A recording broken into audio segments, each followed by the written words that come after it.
Hi, I'm Matthew Francis, the host of Gender Dignity, Unique and Equal, and I have a treat for you today. I have, for the first time, taped outside the studio, and we went to meet with Sean Dorsey, who is a nationally renowned transgender male dancer. At the moment, he is the only one in the country. He is doing a worldwide tour, and he stops at Bates every year and does workshops on his dance. I was really thrilled and very fortunate that I was able to secure an interview with him at Bates College. I had met him as he was volunteering at the Lewiston Outright, working with the youth, and he told his story. And what captured my attention is that he's doing a tremendous project on AIDS. And AIDS affects, obviously, the LGBT community in multitudes.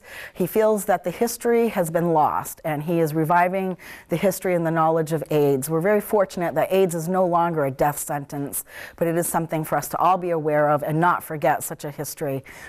One thing that I'll also be doing differently is that because he is a professional dancer, he has many just tremendous videos. And even though this isn't my medium of enjoyment, artistically, I found myself quite moved by his videos. So we're going to play the videos for you first to hook you in. I think that you're going to find these just absolutely phenomenal. And then afterwards, we'll follow up with a half-hour interview with Sean Dorsey. Thank you so much for your interest.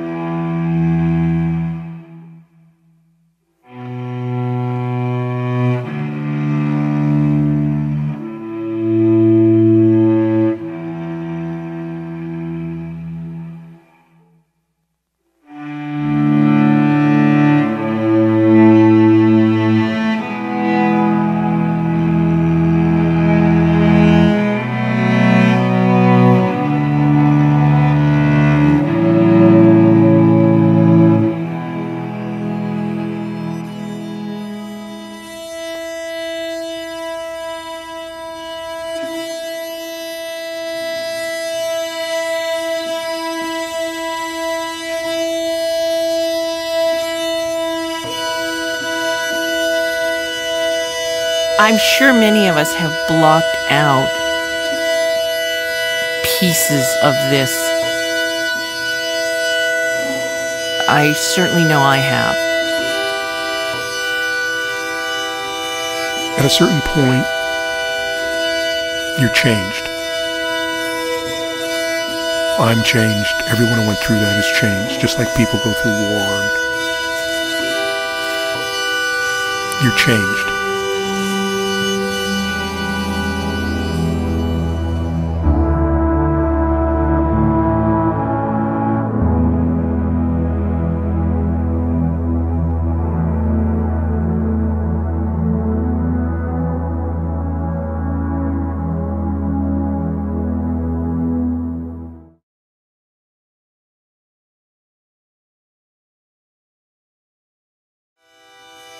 At a certain point, you're changed. I'm changed. Everyone who went through that has changed, just like people go through war. You're changed.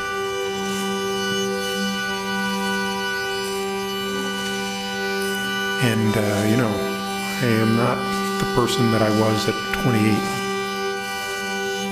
In addition to just being an old guy, I'm a different guy. And some pieces of the hippie dreamer get broken along the way.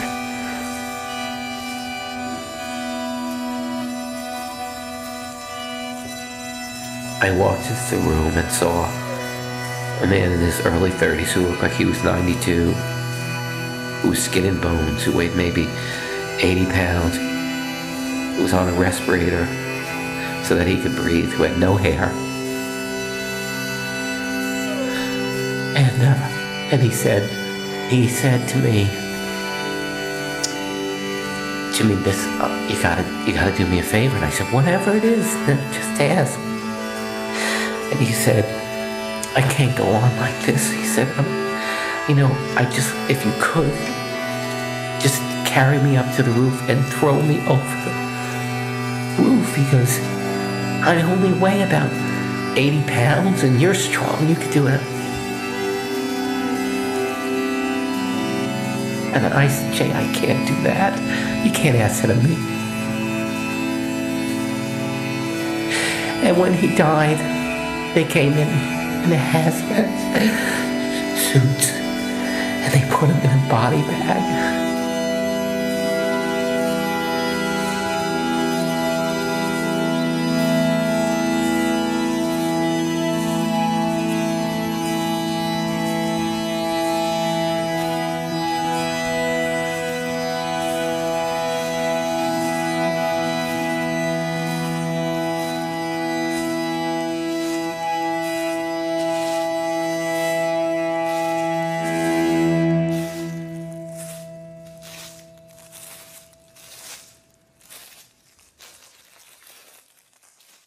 I don't think that the people today who did not live through that time could understand the desperation of those days, the sheer desperation of those days. Let me try it this way. I think it's important that we remember that we couldn't even test for the virus until 1985. And all that time I was just waiting to die. And then when they announced the test is when we had that referendum on whether you could be rounded up and sent off to a concentration camp.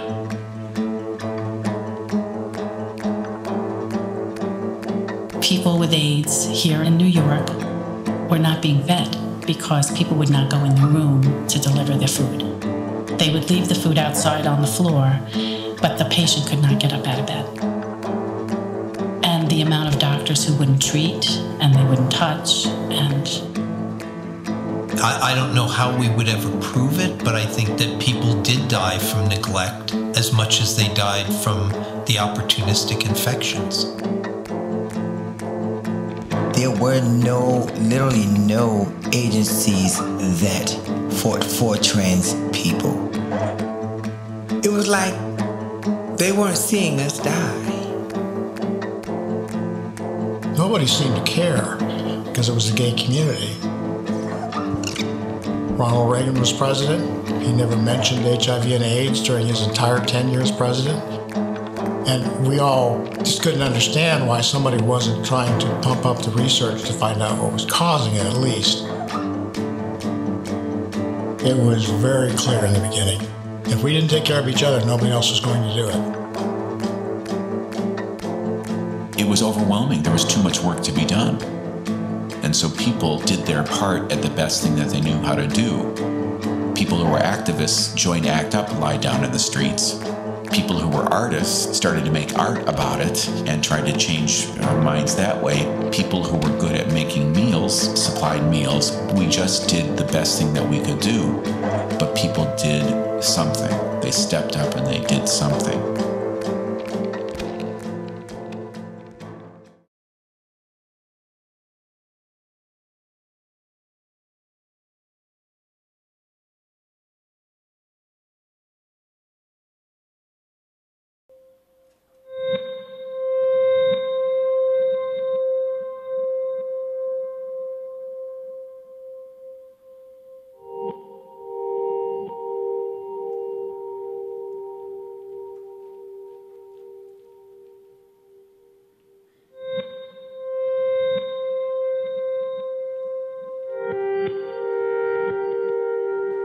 Secrets were our greatest industry.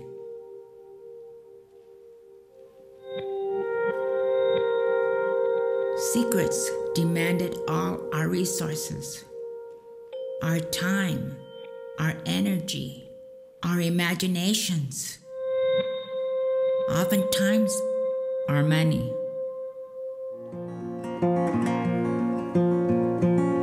My bell, my shape shifter, my magnificent, my love, dearest, fairest love, my cornelian, my good, my tender, best beloved, dearest,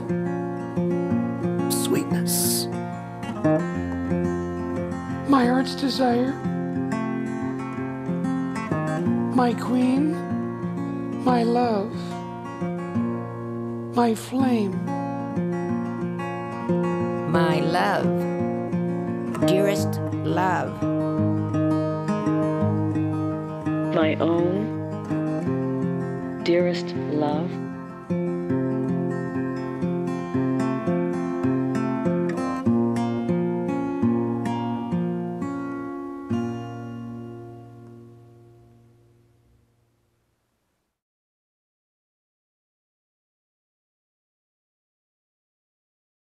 How on earth did I find you?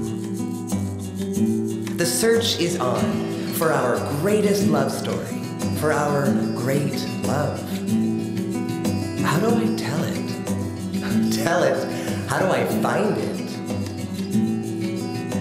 2, 4, 34, 21, 11, 1, 5, 8, 4, 17, 78, 62, 9. Well, you have to understand, I lived in an all-Mexican neighborhood. And as quiet as it's kept, little boys experiment with each other. And I had a best friend named Ruben. He was special. He was my best friend. We fooled around a lot, and we used to always argue who was the oldest, but I think I was the oldest. I don't remember now who was the oldest, but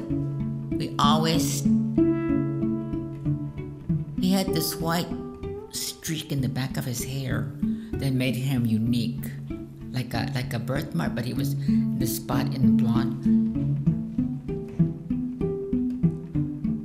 You know you like him. You don't know why you like him. You like him more than the other boys.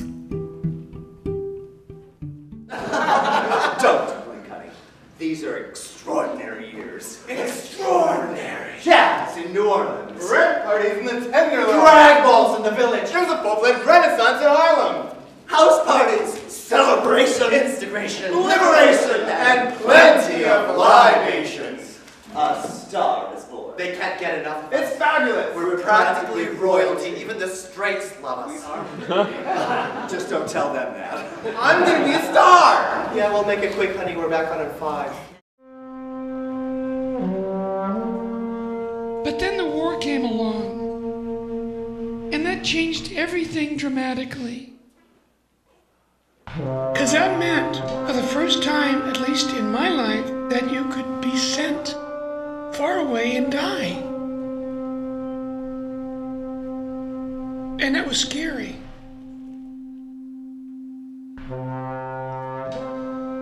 A lot of hearts got broken.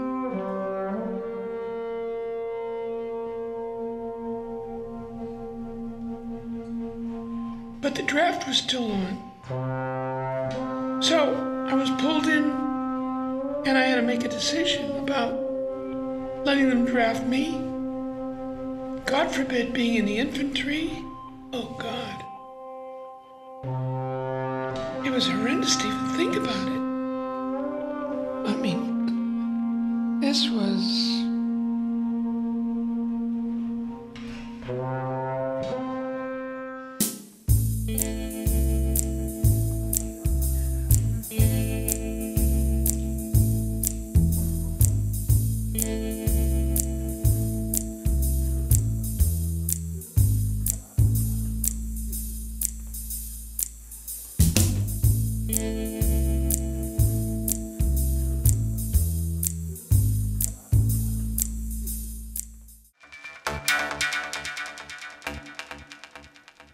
And I remember hiding in the men's room. And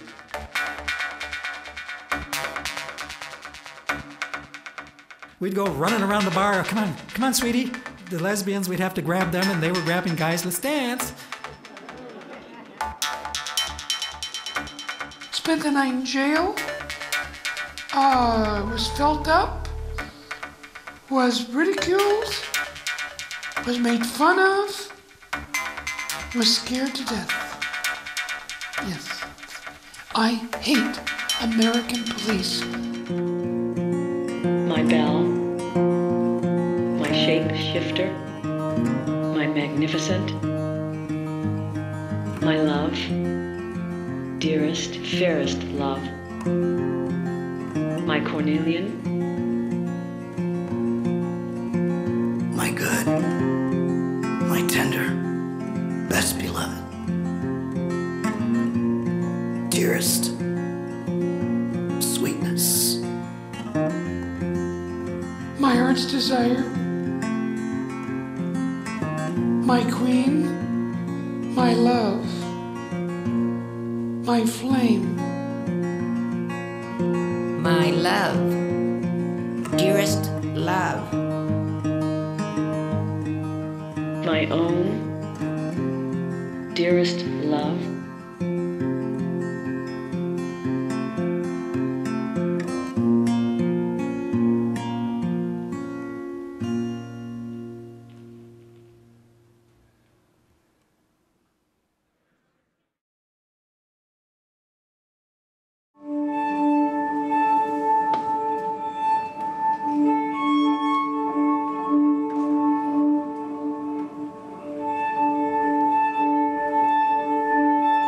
History is a trick the living play on the dead, pretending we'll remember right, do them justice. You know how every family album is usually missing a few pages? You know, the wayward sheep of the family, that divorce we just don't talk about, that second husband we just don't talk about. I don't know Lou Sullivan. Or, I mean, I never met Lou Sullivan. Lou Sullivan was a 5'6" transsexual gay man in life. And now, after his death, he stands a whopping 8'4". Or rather 8.4 cubic feet of all his diaries and papers on a shelf now that he left. November 22nd, 1970. Age 19. Dear Diary, where do I fit in? What can become of a girl whose real desire and passion is with male homosexuals? That I want to be one. A man, a gay man, I yearn for that.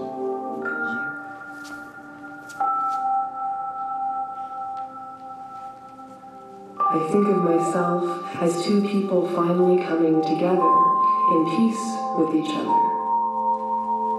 And of my other half, I sing, nobody loves me, but me adores you.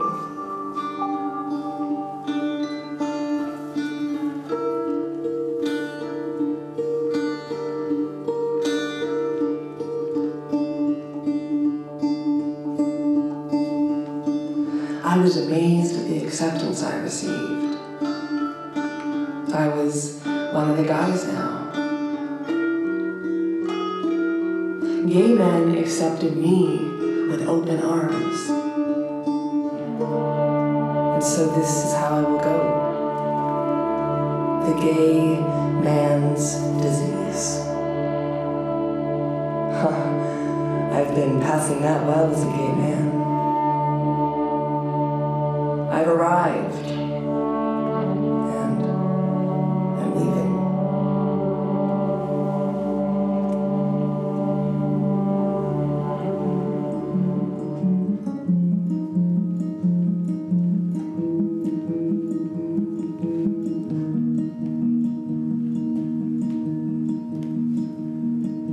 Perfect day, a perfect day.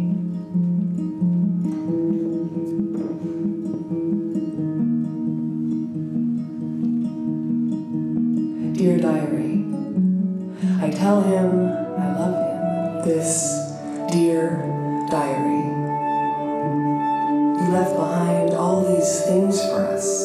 The words you held in secret, self-evident and revealing. To show us what is possible and how.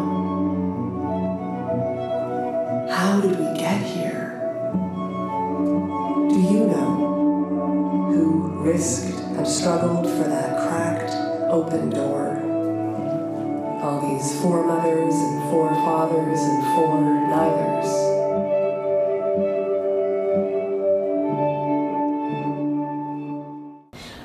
I'm here today with Sean Dorsey, a nationally renowned dancer, and we're going to start off in the spirit of gender dignity with my famous question. Sean, would you mind introducing yourself to viewers and include your pronouns, any professional credits, and anything you feel is relevant? Thank you. I'm so happy to be here. Thank you. My name is Sean Dorsey, and I am a transgender dancer and choreographer and activist, and I live in San Francisco. And I identify as transgender and queer. So I say I'm a transgender person, trans person. Yes. Tell us about... Oh, and did you say pronouns? Yes, please tell us your pronouns. The spectrum of he, him, his, etc. Male, okay, great. Now, I met you the other day. You were at the Lewiston Outright, and you were talking with the youth there, and you were doing a project about AIDS, and that's what really caught my attention. And I'm hoping that you would just sort of give us almost the same information that you were giving the students. Yeah, thank you. So I, right now, so my dance company is Sean Dorsey Dance, and right now we're touring across the U.S. We'll be touring over a 2-year period to about 20 cities, all in all, and the project is called The Missing Generation. Okay. And The Missing Generation is a dance theater production. It's a show.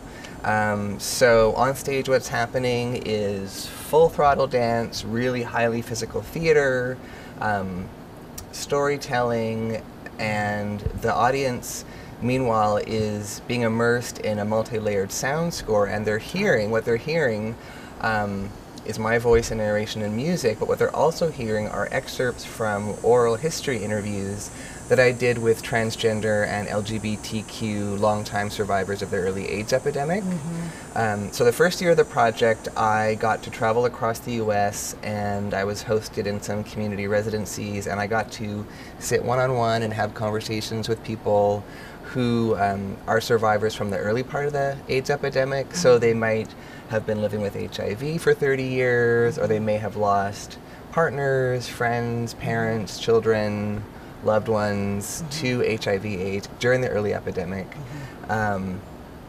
And so what I did is over that year, I recorded 75 hours of oral history interviews with folks. I did not set out to record that many hours, but it was so urgently compelling.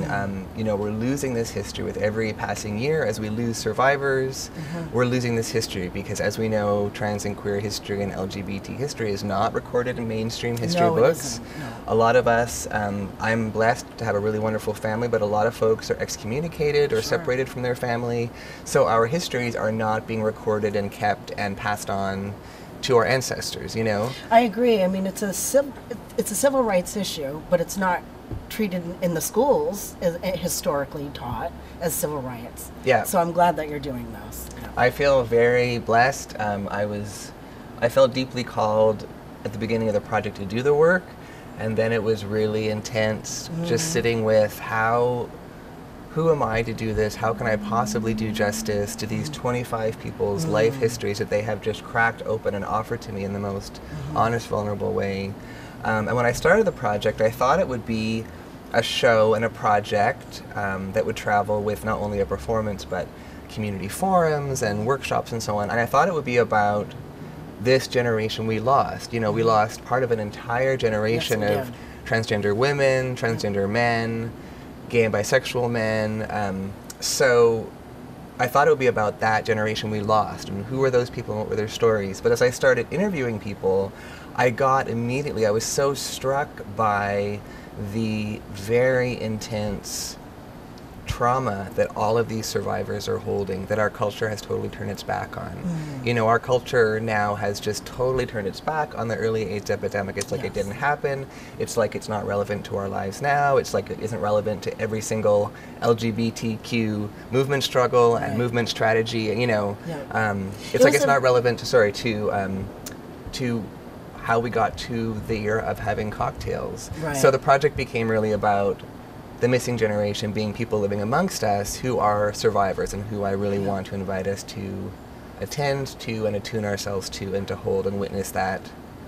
I'm so grief and- glad, because it was such, I remember, because we're about the same age, and I remember the shame and the stigma around it. I mean, AIDS was God's wrath, and it was justified, and we're sweeping it under the carpet, and we're not talking about it, and people are still dying. So thank you. I know you had said something with the students about, there was a gentleman, a transgender gentleman with AIDS. Can you talk about that a bit?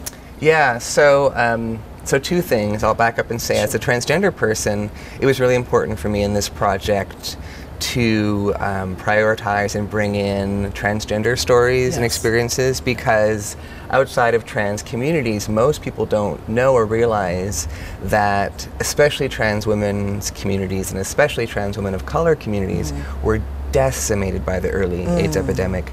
And so the little bit that we're teaching young people now about early AIDS, it's very much still associated with gay and bisexual men, and trans women's histories have still been totally erased.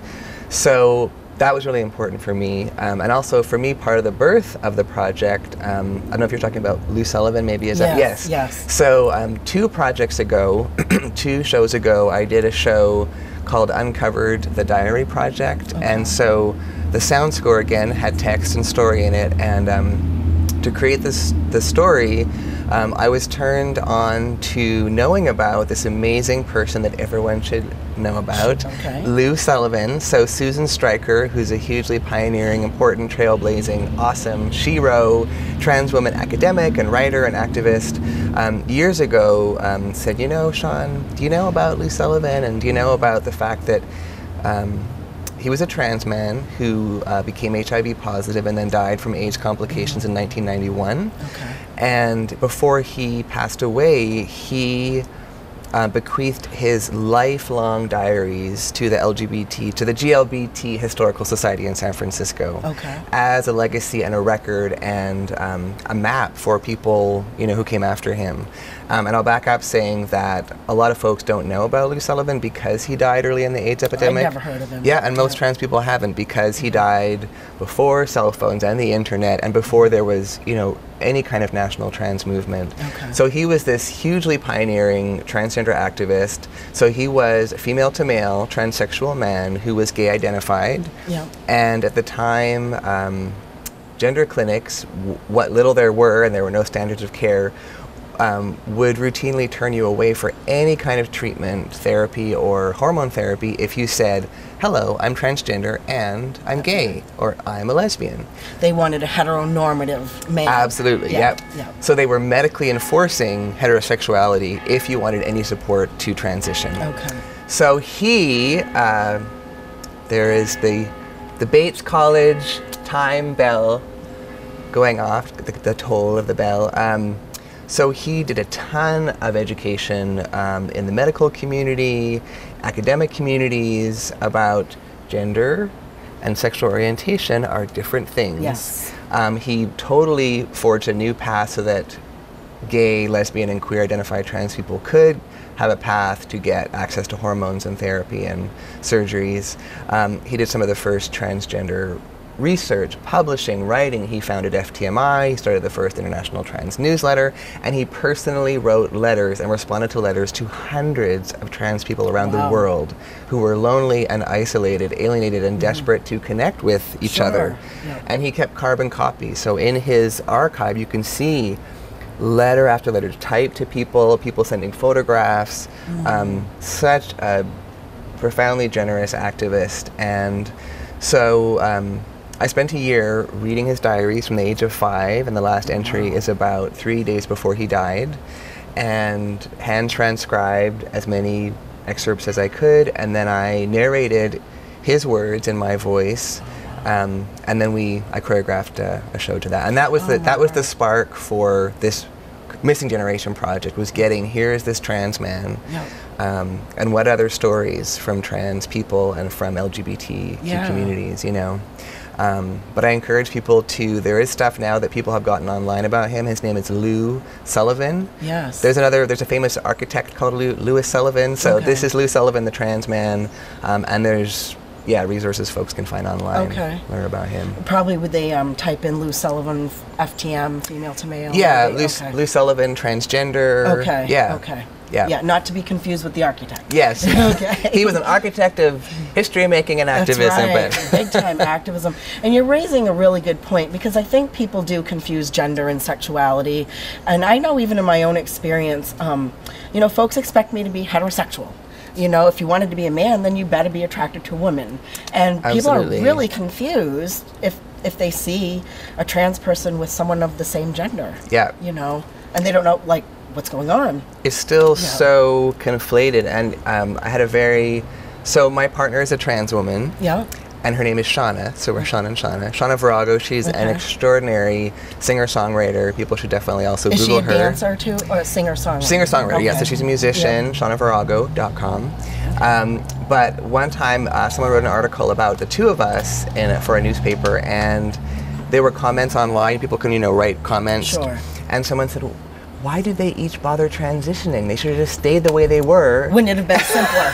Wouldn't it have been simpler? One of these and one of these. Yeah. It's like we're super queer identified and we're both trans. Yeah. That was so people cannot, it's hard to imagine for some people that somebody would transition to live as a woman, but then love another woman? Right. Yeah, it's hard for people to. I get that questioned a lot. Like, people will say, and I know they're being decent. I try to assume good intentions, but they don't understand. They can't wrap their mind. Like, why wouldn't it have just been simpler?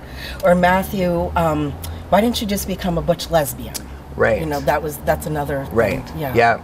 So have your family, have they been supportive of you? My family is totally supportive. Okay. Yeah, I'm very blessed. I know it's still the minority of trans people for sure. Absolutely. So I'm very blessed to have a supportive family, and I'm still just amazed when I meet, whether it's youth or adults and elders who still have the experience of families who excommunicate them. Yeah. Young people who are 13 and the parents will say, you are out of the house. Yes. If you're gonna do this, it's like, I am this. This is, It's not a choice to be this way. It's only a choice if you're going to own it. Right. Yeah. Right. It is who we are. It's the essence of who we are. Yeah.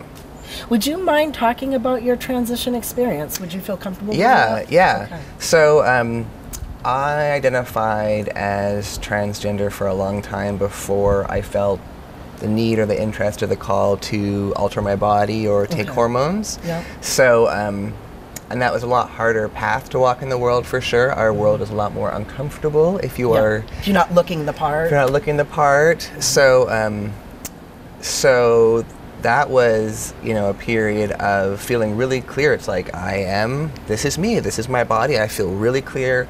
I didn't feel any dysphoria. I didn't feel any anxiety or chaos. It was like, I feel really clear about this is who I am. Yep.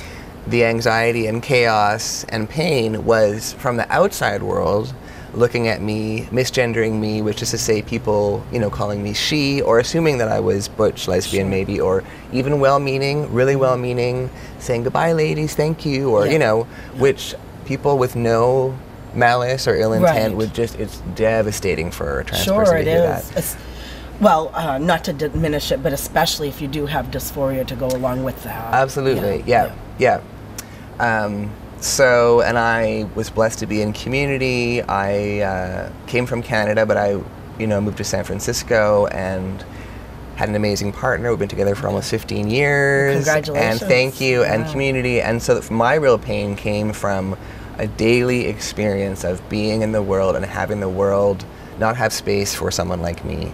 And also being in dance, not knowing a single other trans dancer, professional dancer, hobby dancer. I didn't know anyone like me. And so now I'm starting to meet gender nonconforming and trans people studying dance in college even, or at like drop-in hobby classes. So that was the hardest part. And then there was a point where there was an internal shift and I was like, for me the right choice now is taking testosterone. I'd already had top surgery, so I had top surgery maybe 7 years into that timeline.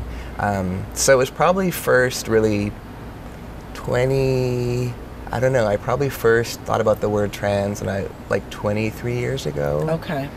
So That were makes me you pretty part old. of were you part of the LGBT community prior then? Yeah, Okay. I was very queer identified for Okay, sure. Yeah, okay. and so I was around queer people. And what's interesting is that doesn't always mean trans-friendly queer Right, people, right? right. Because we know that there can be a lot of, from misunderstanding to extreme transphobia and Sure, hatred from sure. lesbian and gay people. Many are our allies. Mhm. Many have misinformation, and there are some who, like my partner is a trans woman, and she, years ago, she's always been queer identified, and she wanted to join a lesbian art collective in San Francisco. Sure.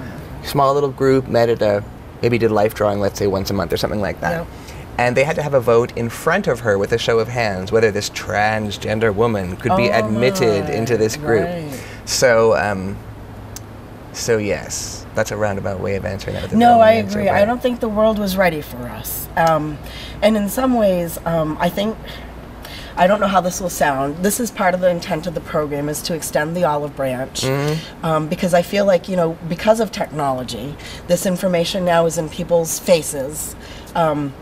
And our hearts don't change quite as rapidly, if that makes sense. And so that's the intent behind the program, just to let people know, we're here and we're your friends, your neighbors, your family, and there's nothing to be afraid of. Yeah, absolutely. Yeah, And that, I think that that's one of my joys and my roles as an artist and as a more public person, where I can say, okay, so it's really true, if you have a trans coworker, don't ask them if they've had bottom surgery or even any but, surgeries. Yes, even. or Yeah, these kind of questions. But as a public person and an artist, I will say to students I'm teaching at college, you can ask me pretty much any question. I'll let you know if it's not but cool. But you're putting yourself out there. Yes. Yeah. So, but yeah, so I agree. I think that, and that's why it's a very long story, but essentially before I really allowed myself to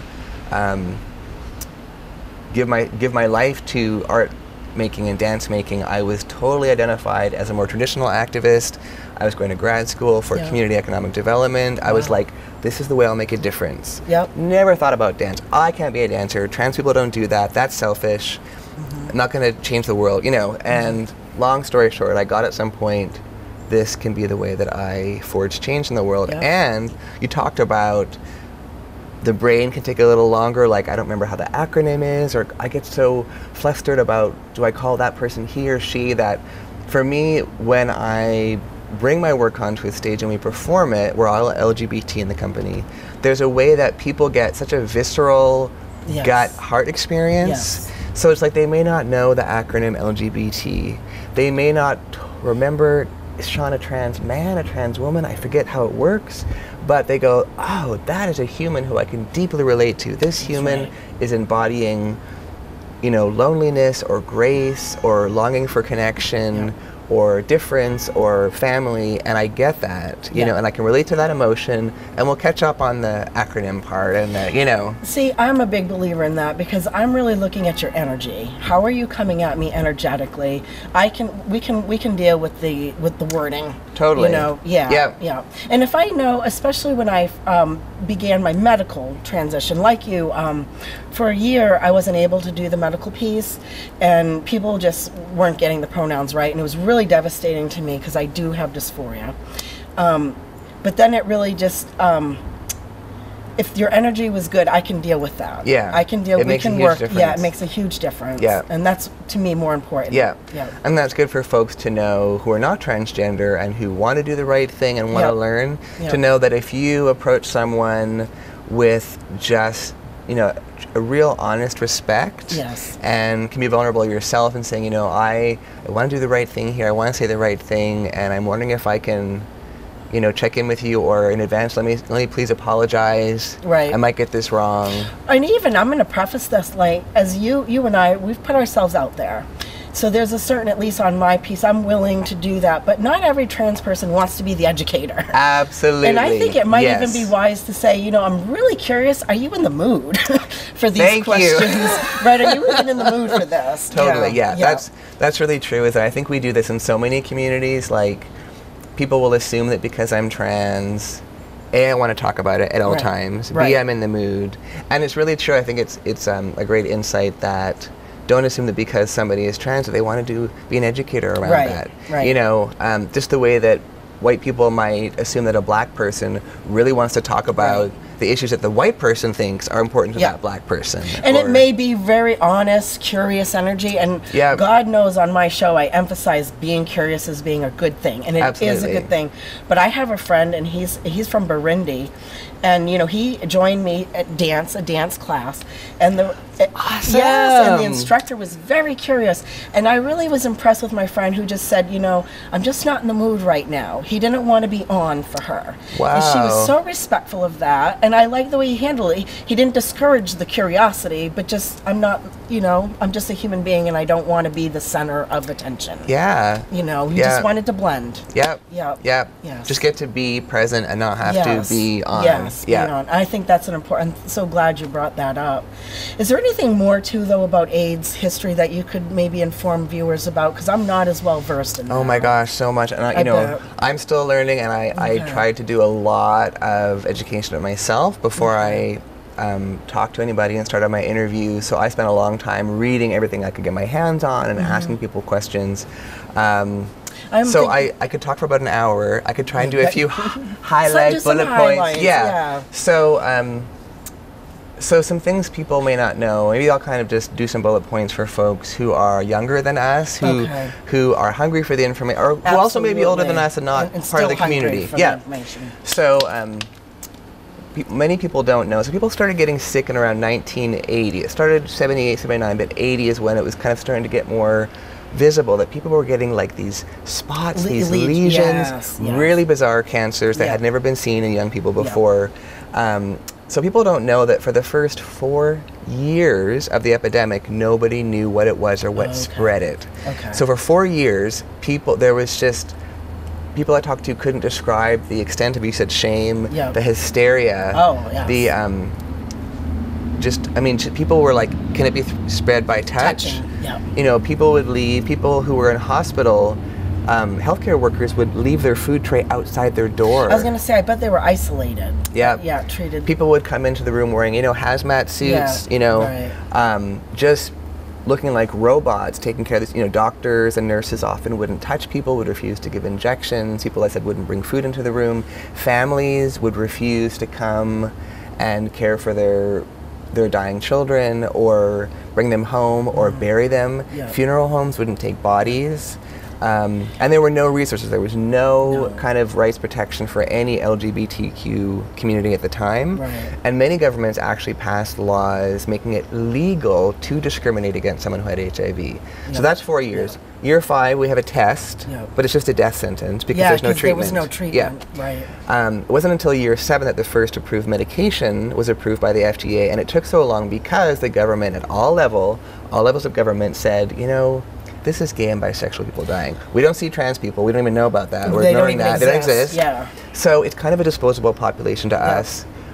Putting in, I mean, metaphorically, pennies into research. And it was because of the lay down in the street, chain yourself to a building, get arrested activism of trans and gay and bisexual, queer, lesbian, and straight allies that, you know, ACT UP was founded. People took such risks and, you know, learned and built on movement strategies that civil rights activists and many rights movement activists had created, but also forged new strategies, and LGB came together for the first time. So we have that really powerful legacy from the AIDS epidemic. I also just want to share that people don't realize that my partner had this experience. You could see somebody on a Friday, see on Monday, totally looked healthy, and they could be dead. And they could be dead. By Sunday. I almost want to emphasize trans women of color again, because they are so marginalized, and they had to have a high percentage. Absolutely. And what was interesting for me about this project and grappling with how to hold trans women of color communities' experiences of the early AIDS epidemic is, if I were to totally simplify things, people will say, well, you know, gay men's communities started to just have the birth of liberation. There was sexual liberation, there was the birth of a rights movement. There was some, it was like an upswing, right? And then AIDS hit. And the narrative is totally different for trans women of color. It's, you know, most trans women of color at the time who contracted it, it was like, I have no employment rights protection. I have no rights protection of any kind. Yep. And just like today, trans women of color are mocked, ridiculed, fired, evicted, raped, and killed by police, you name it. And so many trans women had to do sex work to survive. Yes. And contracted HIV that way. Many gay agencies turned away trans women. Sure. Would ridicule, turn them away. And a lot hasn't changed for a lot of trans women of color communities today. I agree. I mean, last year, part of the reason folks know that I started this was because I had been invited to read the names, and it was, I want to say, 98% trans women of color. And I also feel, and maybe you can correct me if I'm wrong, but I feel that compassion for AIDS didn't really creep in until it was happening to hemophiliacs. Yes. And it was I remember, because this is awful and I'm totally going to out myself, but I was a kid, I was an 8th grade student, and I did a report on AIDS. And I remember saying, well, it doesn't happen to you unless you have gay sex, and the whole class laughing. And really, and then I remember Ryan White, the young teen boy who had got it from blood transfusion. And that's, to me, my mind, when compassion started to creep in. That was a real turning point. Yeah. And even then, I think it was Ryan White's family, they burned his house down. Some people came and burned his house down. Because he was an activist for the gay community. Yeah. But that is true, I think. And there's something that I think that, unfortunately, is really trained into us, onto us in American culture, which is that we kind of, we're trained to only carry our compassion as far as it concerns us, you know? Yeah. So like most white people will say, you know, racism really isn't my issue. I'm not really bothered by race or racism. It's like, well, that's because we're the ones perpetuating it, you know? Right, we're the ones with the privilege. Yeah. So it's up to white people to talk to each other and, like, you know, make it a real priority to dismantle white supremacy, tackle racism on a daily basis, and talk about it to each other.